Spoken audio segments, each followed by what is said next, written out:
Welcome to You Multicultural channel. I am Jocelyn Gilbert, and today at the Newcomer Network, I will be talking with my friend Matthew Purdy about LinkedIn. Hi, Matthew. Good afternoon. How are you today? I'm doing so good. Many people don't know about you, and I would like you to introduce yourself and about what you do. So my name is Matt Purdy. I'm a career development practitioner based here in Winnipeg, Manitoba. Over the last 10 plus years, I've helped thousands of job seekers with all their job search needs, ranging from job search and networking strategy to resume and cover letter development, interview preparation, and of course, LinkedIn networking. Over those years, I've worked at various nonprofits and post-secondary institutions. And on the side, in my free time, I work with private clients through my business Foresight Career Coaching. Oh, that's great. We never know if you're going to have some clients from our audience. That would be great. Always good. Yeah, Matthew, I would like you to talk a little bit about our relationship so the people can start feeling how Jocelyn knows Matthew or how do they know each other. So it was probably around 5 years ago or so, I got this message on LinkedIn saying, "Hi, my name's Jocelyn. I followed you. I'd like to connect." And I said, "Great. I'm happy to connect with new people. But let me give you some free advice." I loved it. Because that connection request was sort of just the basic request, like the, let's connect button. And I said, if you're going to be connecting and growing your network here on LinkedIn, it's a good idea to personalize these messages and start the relationship off on a positive note. And so I'm glad to see, I hope you've taken some of that advice. Yes, I do. And you've continued to grow your network over the 5 years, and look where you are now. So congratulations on all you've achieved. Yeah. And I abandoned my LinkedIn for about a year. I used to go on LinkedIn every month, like once a month maybe, or every 2 months. But right now I am more constant. So I would say that I post twice or 3 times a week. Good. And yes, before I connect with someone, I send a personal message. Perfect. And that's why I said, no, I need Matthew to come here and talk about the proper etiquette, how to use LinkedIn, what is polite, how you should connect. But let's start first with the importance of LinkedIn right now. Absolutely, yeah. So, for me, LinkedIn represents a huge opportunity. It's basically the biggest conference you're ever going to have. It's happening 24/7, and everyone's invited. It's an opportunity to connect with the world's smartest, most influential, most powerful people talking about real-world issues. It's also a huge opportunity for you as an individual to learn about opportunities, to grow your network, grow your brand. And it's something that's going to ride with you throughout your career. So it's nice when people can consistently show up on the platform, but you're free to come and go to this conference whenever you like. Yeah. And you know what? For us as newcomers, we don't know many people. We are just new. We want people to know about our skills, about what we do. And it's a good opportunity for us to showcase ourselves, no? Well, and I realize LinkedIn is probably new for a lot of people. Certainly social media is widespread. People may or may not be active on various social media platforms.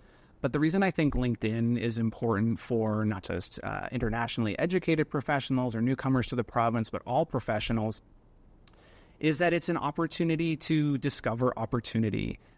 Sure, a lot of people are on there looking for jobs, but there's more to it than that. And I think that's probably one of the mindset shifts that I encourage people to adopt quickly is if you're just here looking for jobs, it might be a frustrating place. But if you're here to learn and grow and connect and contribute, then it can be quite rewarding. Yeah, and you can use it for both. Of course. Yeah. Yeah. Let's imagine I'm working and I'm not looking for a job. Why should I use LinkedIn? Yeah, so I think, using LinkedIn when you're employed and maybe not looking for a job is actually easier. We are constantly going through our day-to-day lives, meeting people, going to events, attending trainings and conferences. And if you can get in the habit of adding those people to your LinkedIn network when you don't need them, build those relationships, then down the road, perhaps a day comes when you do need them, I think the likelihood of them being there and supporting you is going to be higher. The other advantage to using LinkedIn when you're working is you have a lot more to talk about. Sometimes coming up with content can be challenging, but if you celebrate those victories or present challenges to your network, provide resources and share opportunities, usually that comes back to you down the road. Yeah. And sometimes we don't know what to post, for example. Sure. When it comes to like posting or creating content, sometimes people feel a little bit of pressure and, what should I say? Or I'm new to this profession, or I'm new to this country, and I don't want to look silly. I don't want to be embarrassed. So some advice I give people is usually just stick to what you know, right? Posting about topics that we're knowledgeable of or experienced in tends to be a little bit easier than something we're brand new to. I would also say speak to your audience. Like for me, I post a lot about job search advice because that's what my audience is looking for. So for every professional, understanding what your audience is looking for and what you have knowledge in and something to contribute to, I think that could be a good guide. Let's imagine I don't have LinkedIn and I joined the platform. Mm-hmm. How should a person start? Or for example, students with no experience at all. Mm-hmm. Yeah, so if you're brand new to the platform, step number one is absolutely just build your profile. Go through what LinkedIn recommends as the main sections and do your best to populate those with as much content as you can. Some of the important sections, of course, would be like your profile photo, your headline, and your experience sections, of course, any education that you have as well. And then LinkedIn has a bunch of other features that you can add to spruce up your profile or enhance it. Something that I do to grow my community is connecting with people that I went to university with, or colleagues from work, or people who do the same things that I do. Mm-hmm. But is there any other strategies that you could give us to keep growing? Yeah, so when I approach a new contact or when I'm talking to a job seeker about growing their network, I usually recommend 3 things. Number 1, start with people you know. So that would be friends, family, neighbors, classmates, things like that. They're very likely to accept your requests right away, and those are people you can usually ask for help pretty quickly. The second group would be people you meet. So, I met some new people here at Multicultural. I could go add them to my LinkedIn profile.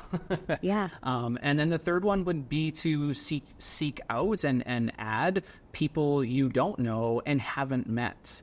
So this would be like industry professionals that you admire or look up to or just want to see more of their content and perhaps want to cross paths with them one day or at least start a conversation. Yeah. And you know what? Sometimes when we don't know each other, people are, I don't want to accept that person. So I go and send them a message. Mm-hmm. Yeah. Do you accept every connection request that comes your way? No, I don't. No, I don't either. And I check who's that person, what is that person looking for. Yeah. And yeah.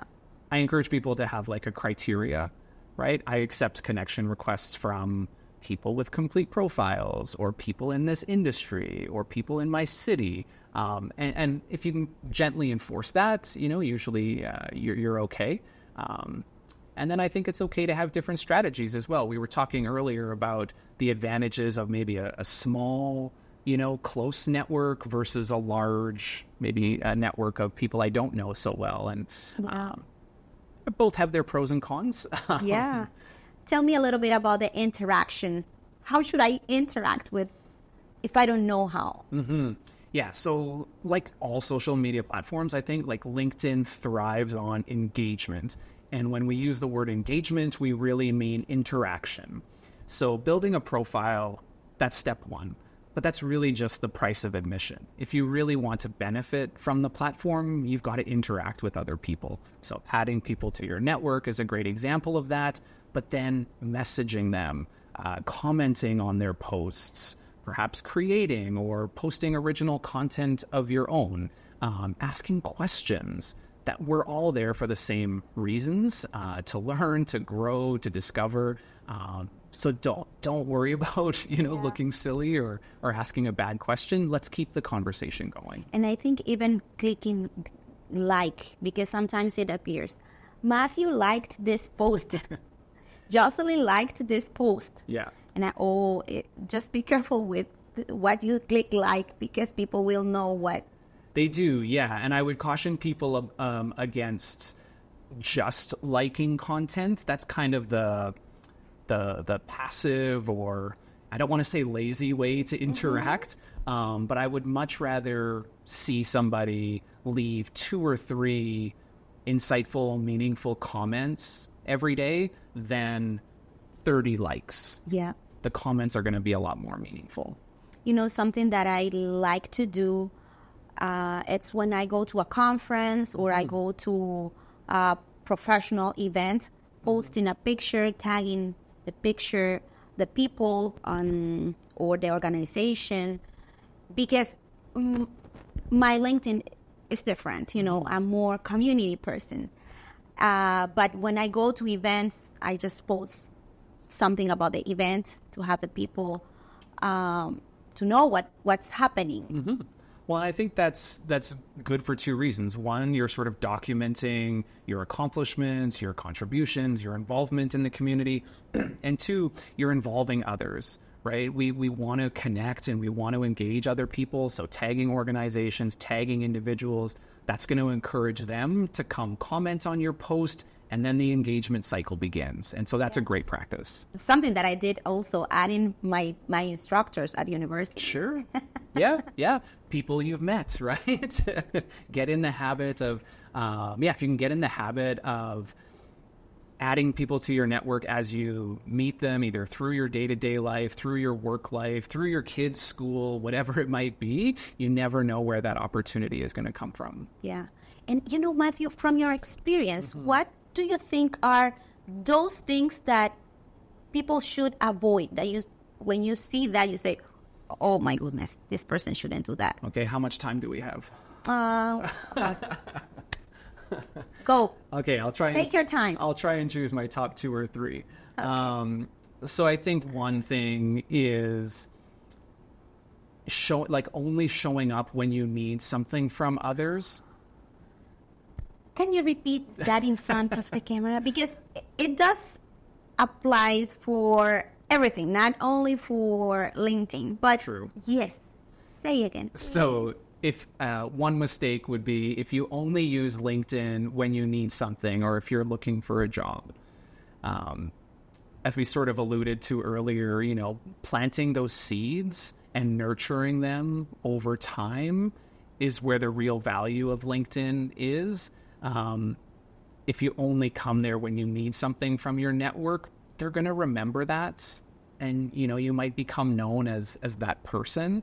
So if you can be consistent, that would be fantastic. And I should clarify, consistent for you might be something very different than consistent for me. If you're posting once a week or once a day and I'm posting once a month, but we're consistent, then that's fine.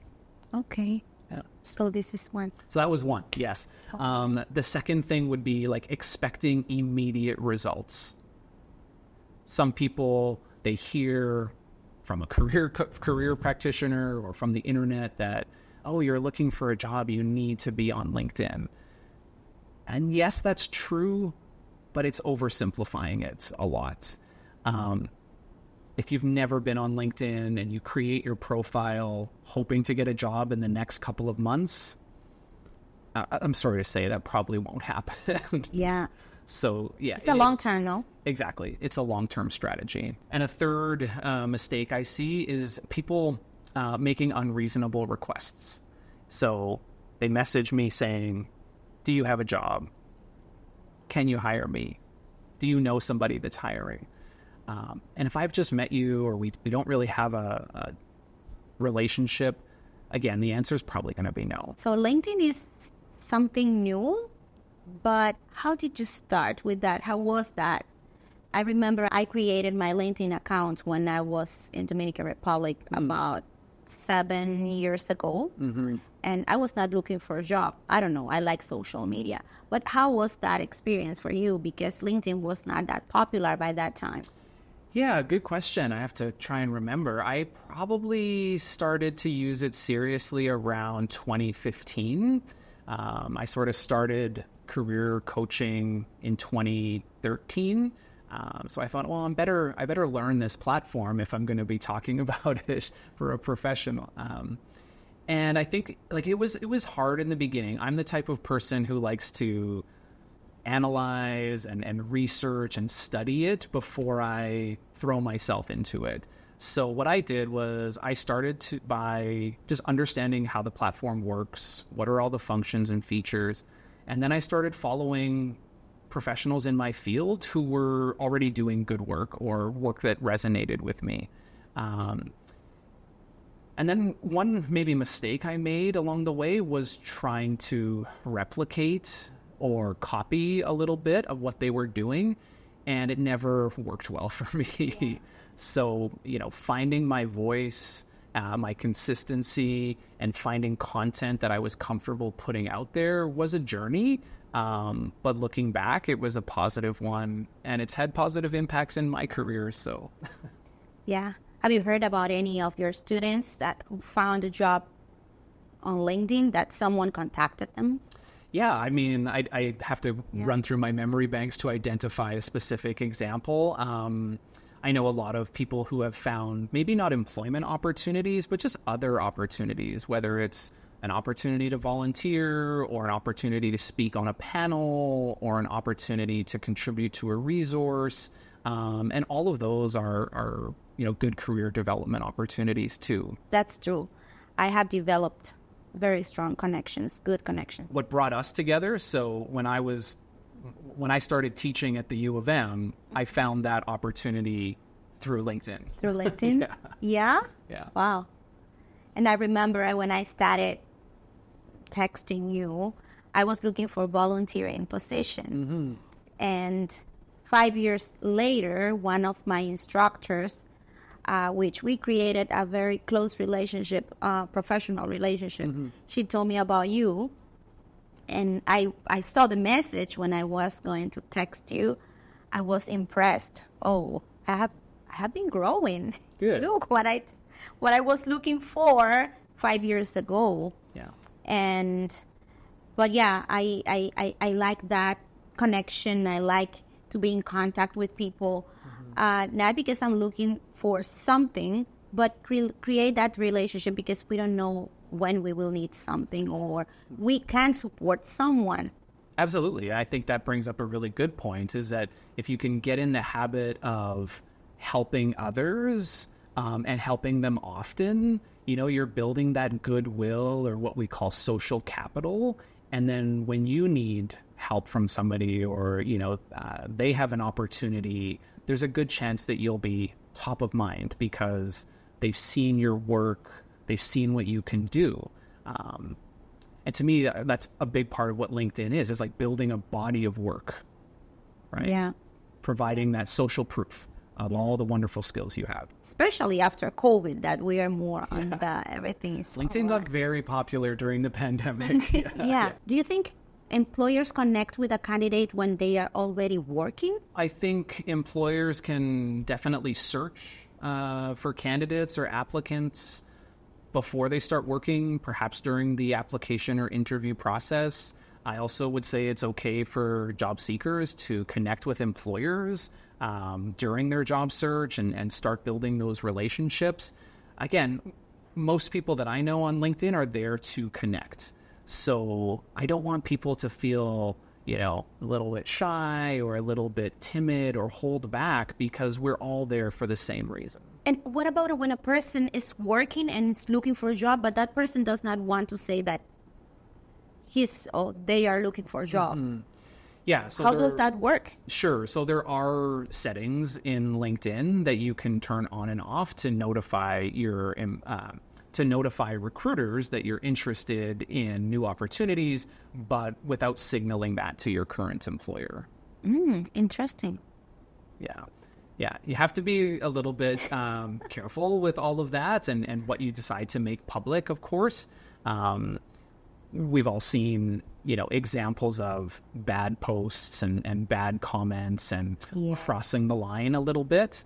So, the whole golden rule of if you wouldn't show it to your parents, it probably shouldn't be online, I think applies here. Yeah. Even I have seen some comments that are not that appropriate or posting, because even if you're not working in that organization, if you're talking about the previous organization, a potential employer is not going to hire you because you are going to do the same thing. So that would be the fear, for sure. Obviously anything you put out there, there's a chance that it can be screenshot or somebody can save a picture of it.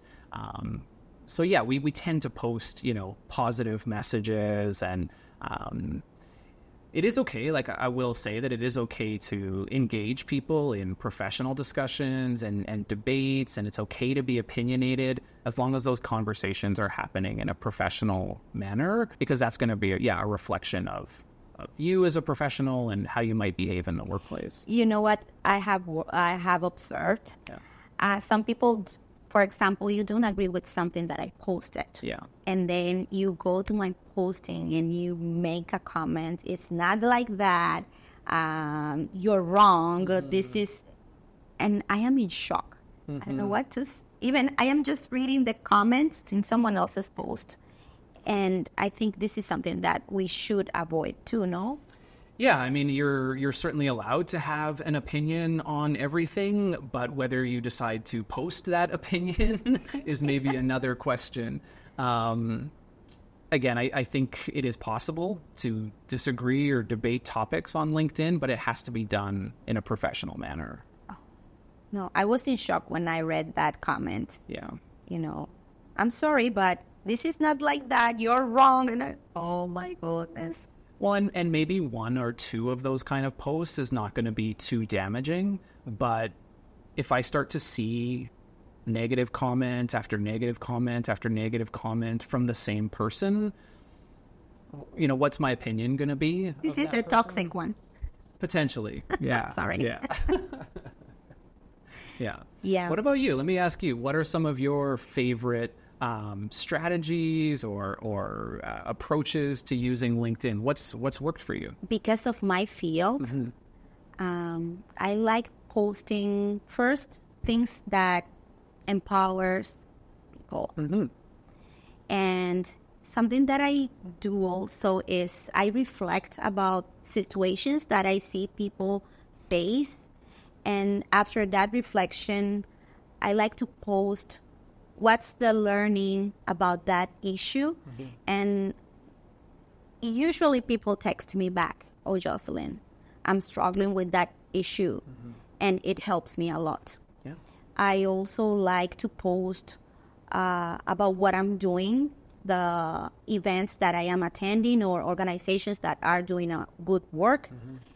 And also sharing posts from people that are according to what I'm doing, that is community, newcomers.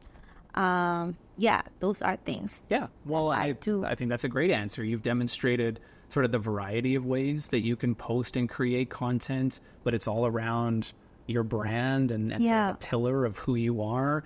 And I've seen your content, right? It reinforces that whole message. So that consistency is really, that's the goal. But sometimes it's hard for me to find my niche. Sure. Because I am an early childhood educator. I'm not working in early childhood education directly, but I am a facilitator for newcomers. I am a content creator.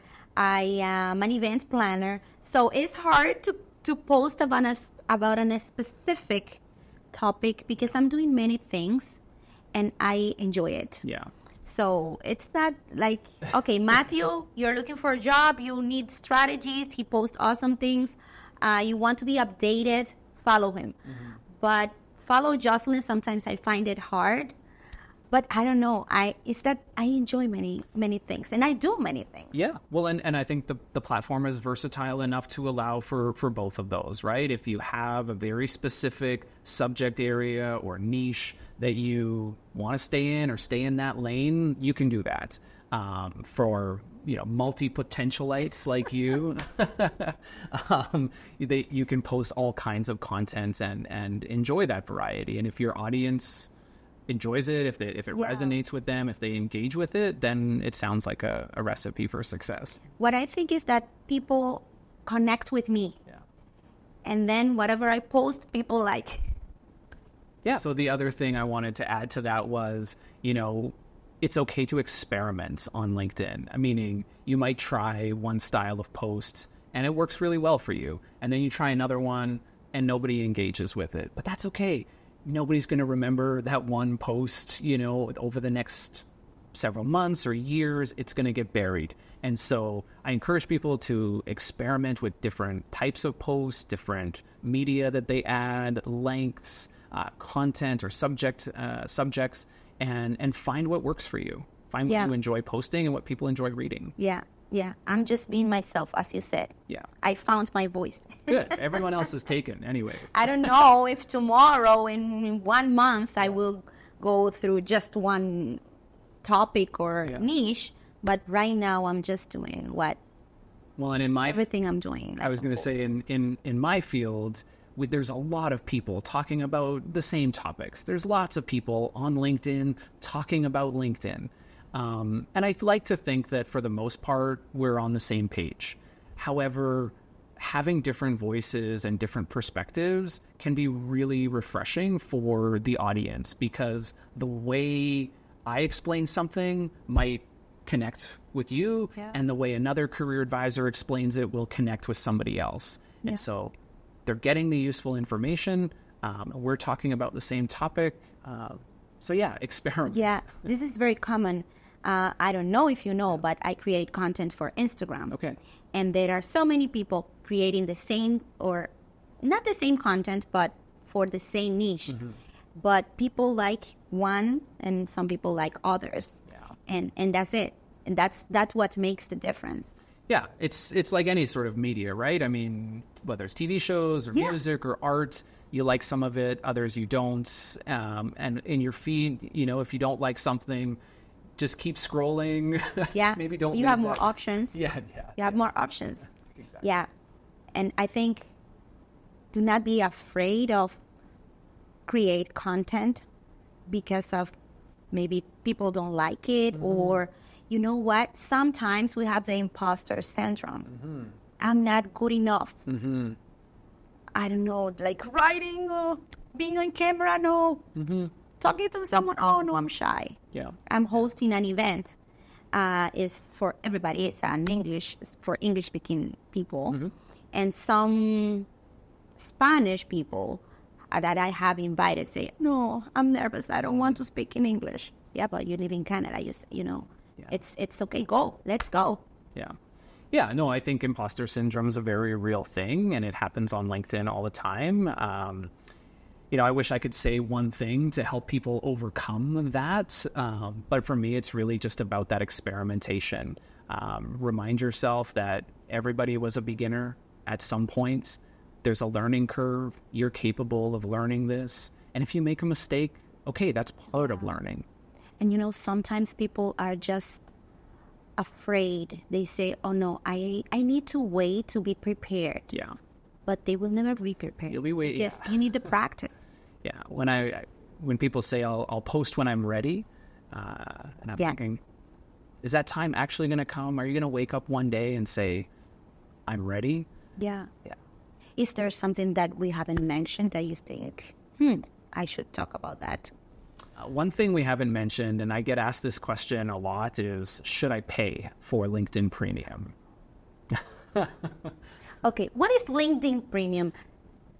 I know what is LinkedIn Premium, but I want Matthew to explain us. Yeah, so I mean, LinkedIn Premium provides access to additional features and functions within the platform. It's typically used by recruiters, HR professionals. They don't have as many limitations as someone with a free account, so they can communicate with more people, they can send more connection requests, they get access to a whole bunch of statistical data, so a lot more bells and whistles. Personally, as an individual user, I've never paid for LinkedIn Premium, and I don't necessarily recommend it. I get plenty of value from the free account, so I'm happy. But the free account does not have the artificial intelligence that change the posting. That's good. That's okay, because I have actual human intelligence. So thank you so much for your time, Matthew.